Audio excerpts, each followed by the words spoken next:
In political science and sociology, elite theory is a theory of the state which seeks to describe and explain the power relationships in contemporary society. The theory posits that a small minority, consisting of members of the economic elite and policy planning networks, holds the most power, and that this power is independent of a state's democratic elections process, through positions in corporations or on corporate boards, and influence over the policy planning networks through financial support of foundations or positions with think tanks or policy discussion groups. Members of the elite are able to exert significant power over the policy decisions of corporations and governments. An example of this can be found in the Forbes magazine article entitled "The World's Most Powerful People," in which Forbes purported to list the 67 most powerful people in the world, even when entire groups are ostensibly completely excluded from the state's traditional networks of power. Elite theory recognizes that counter-elites frequently develop within such excluded groups. Negotiations between such disenfranchised groups and the state can be analyzed as negotiations between elites and counter-elites. A major problem, in turn, is the ability of elites to co-opt counter-elites.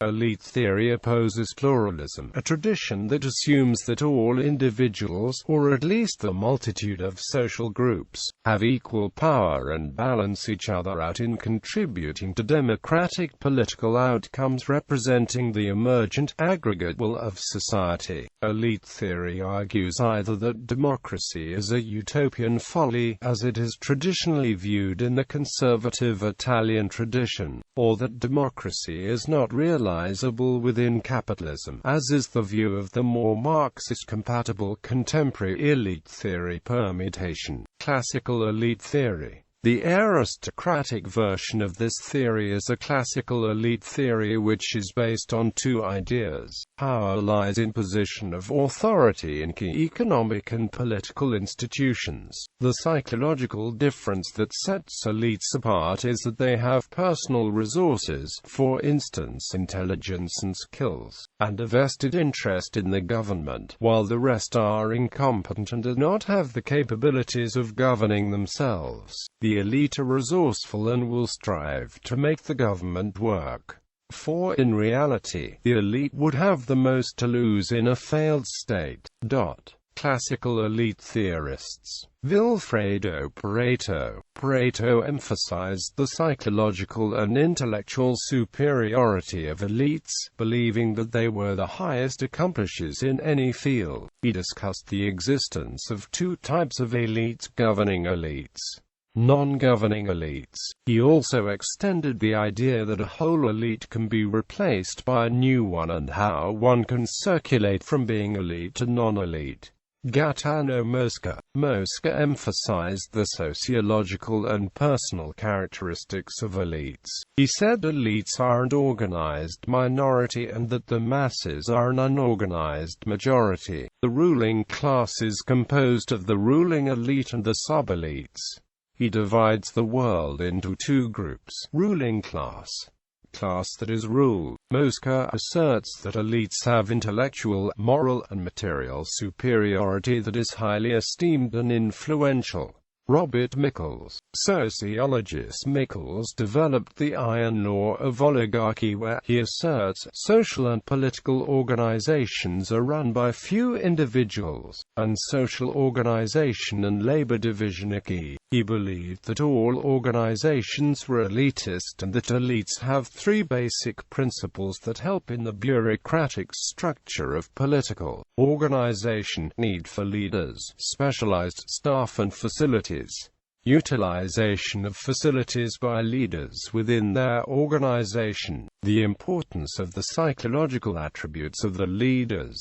Elite theorists. Elmer Eric Schatzschneider. Elmer Eric Schatzschneider offered a strong critique of the American political theory of pluralism, rather than an essentially democratic system in which the many competing interests of citizens are amply represented, if not advanced, by equally many competing interest groups. Schatzschneider argued the pressure system is biased in favor of the most educated and highest income members of society, and showed that the difference between those who participate in interest group activity and those who stand at the sidelines is much greater than between voters and non-voters. In The Semi-Sovereign People, Schatzschneider argued the scope of the pressure system is really quite small. The range of organized, identifiable, known groups is amazingly narrow. There is nothing remotely universal about it, and the business or upper-class bias of the pressure system shows up everywhere. He says the notion that the pressure system is automatically representative of the whole community is a myth, and, instead, the system is skewed, loaded and unbalanced in favor of a fraction of a minority.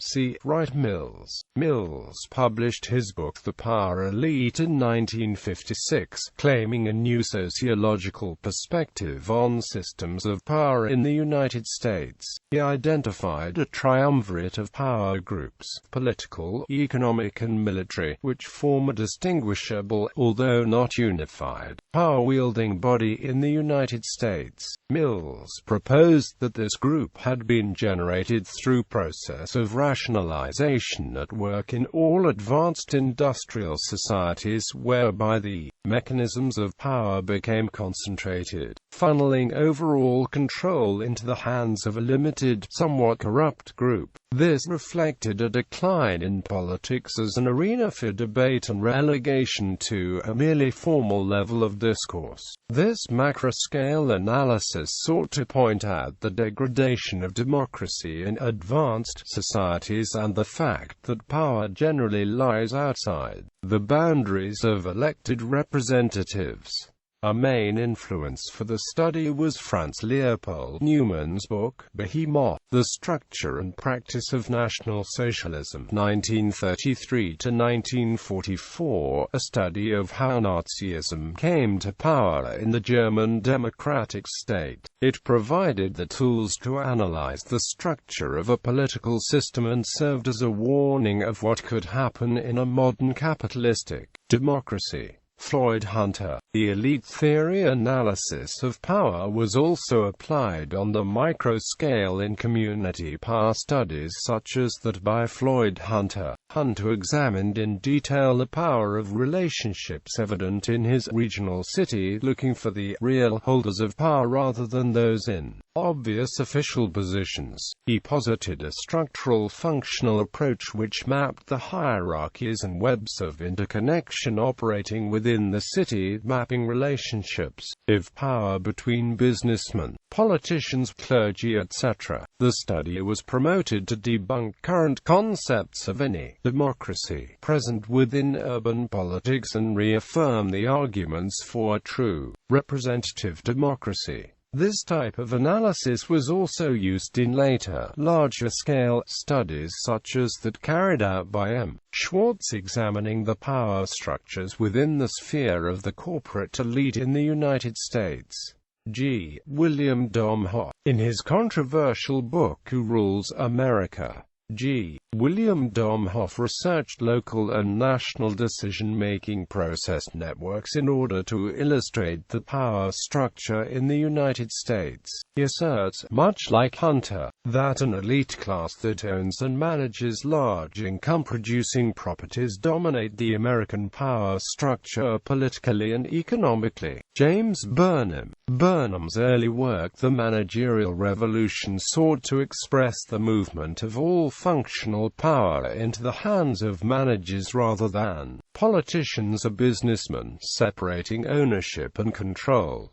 Many of these ideas were adapted by paleoconservatives Samuel T. Francis and Paul Gottfried in the theories of the managerial state. Burnham's thoughts on elite theory were elucidated more specifically in his book The Machiavellians, which discusses the thoughts of, among others, Pareto, Mosca, and Michels. It is here that Burnham attempts a scientific analysis of both elites and politics generally. Robert D. Putnam's or the development of technical and exclusive knowledge among administrators and other specialist groups as a mechanism by which power is stripped from the democratic process and slipped sideways to the advisors and specialists influencing the decision-making process. If the dominant figures of the past 100 years have been the entrepreneur, the businessman, and the industrial executive, the new men are the scientists, the mathematicians, the economists, and the engineers of the new intellectual technology. Thomas R. Dye in his book Top-Down Policy Making argues that U.S. public policy does not result from the demands of the people, but rather from elite consensus found in Washington, D.C. based non-profit foundations, think tanks, special interest groups, and prominent lobbying and law firms. Dye's thesis is further expanded upon in his works, The Irony of Democracy, Politics in America, Understanding Public Policy, and Who's Running America. George A. Gonzalez in his book Corporate Power and the Environment. George A. Gonzalez writes on the power of U.S. economic elites to shape environmental policy for their own advantage. In the politics of air pollution, urban growth, ecological modernization and symbolic inclusion, and also in urban sprawl, global warming, and the empire of capital, Gonzalez employs elite theory to explain the interrelationship between environmental policy and urban sprawl in America. His most recent work, Energy and Empire, The Politics of Nuclear and Solar Power in the United States, demonstrates that economic elites tied their advocacy of the nuclear energy option to post-1945 American foreign policy goals, while at the same time these elites opposed government support for other forms of energy, such as solar, that cannot be dominated by one nation. Ralph Dahrendorf, in his book Reflections on the Revolution in Europe, Ralph Dahrendorf asserts that, due to advanced level of competence required for political activity, a political party tends to become actually a provider of political services, that is, administration of local and governmental public offices. During the electoral campaign, each party tries to convince voters it is the most suitable for managing the state business. The logical consequence would be to acknowledge this character and openly register the parties as service-providing companies. In this way, the ruling class would include the members and associates of legally acknowledged companies, and the class that is ruled would select by election the state administration company that best fits its interests.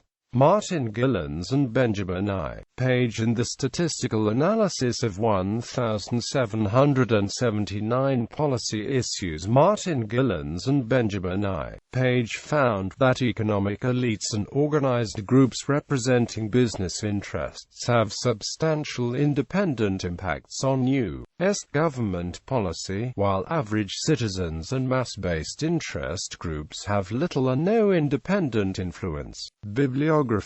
Bottomore, T. Elites and Society. London, Routledge. Burnham, J. The Managerial Revolution. Bloomington, Indiana University Press. Hunter, Floyd. Community Power Structure, A Study of Decision Makers. Domhoff, G. William Who Rules America. McGraw-Hill, Mills. C. Wright, The Power Elite. Lerner, R. A. K. Nagai, S. Rothman, American Elites. New Haven, Connecticut, Yale University Press. Newman, Franz Leopold. Behemoth, The Structure and Practice of National Socialism, 1933 to 1944. Harper, Putnam, R.D. The Comparative Study of Political Elites. New Jersey, Prentice Hall. Putnam, R.D. Elite Transformation in Advanced Industrial Societies. An Empirical Assessment of the Theory of Technocracy in Comparative Political Studies, Volume 10, Number 3, pp. 383–411. Schwartz, M. The Structure of Power in America, the Corporate Elite as a Ruling Class. New York, Holmes and Amp, Meyer. Die. T.R. Top-Down Policy Making, New York, Chatham House Publishers. Gonzalez, G. Energy and Empire, The Politics of Nuclear and Solar Power in the United States. Albany, State University of New York Press.